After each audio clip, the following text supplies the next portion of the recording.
Here I have all of the chemicals that we're going to be mixing for our double replacement lab today. And I have already placed each of the liquids for my rows. So my lead nitrate, I've placed 3 to 4 drops in this first row. My potassium bromide, I've placed 3 to 4 drops all the way across my second row. And my silver nitrate, I've placed 3 to 4 drops across my fourth row.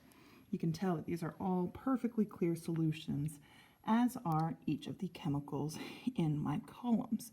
And what you're about to watch me do is add each of these chemicals. And keep in mind, this corresponds to the chart that you have in your lab document, where you're going to be observing each of these reactions. In this first top left space is going to be where you see the lead nitrate mixed with the sodium chlorate.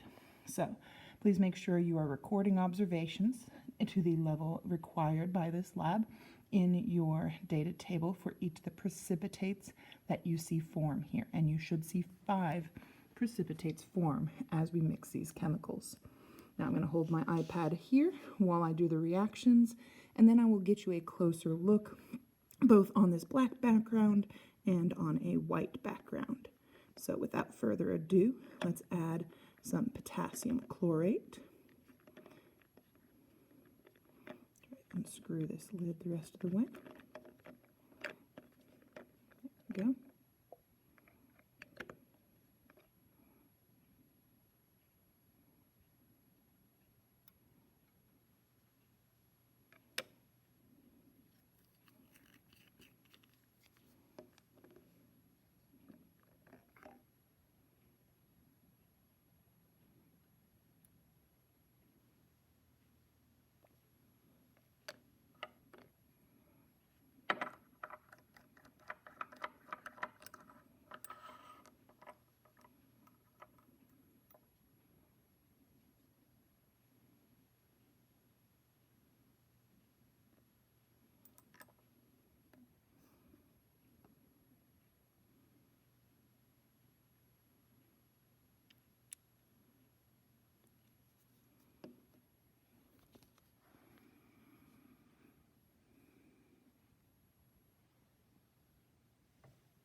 All I'm doing here is transferring this over to a white piece of paper, just to help you a little bit better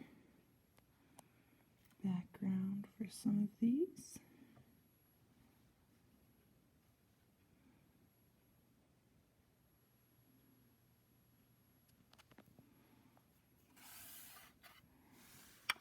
One last quick close-up view of each of them.